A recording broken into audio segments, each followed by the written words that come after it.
Hello everyone, welcome back to the channel. In this video tutorial, we will see brightness slider missing in Windows 11, so let's dive right in. First, open Settings by pressing the Windows key +I. Go to System and select Display.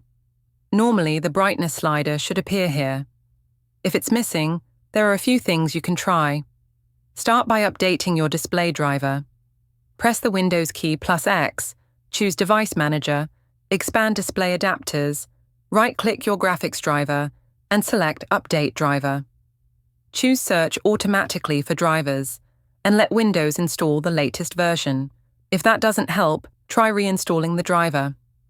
In Device Manager, right-click your graphics driver, select Uninstall Device, and then restart your PC. Another fix is to check Windows Update.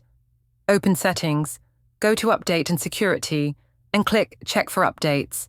Sometimes a pending update includes drivers or patches that restore the missing brightness control.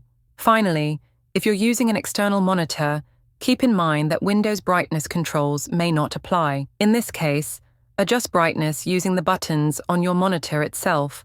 And there you have it. If you find this video helpful, don't forget to subscribe to our channel for more tutorials. Thanks for watching.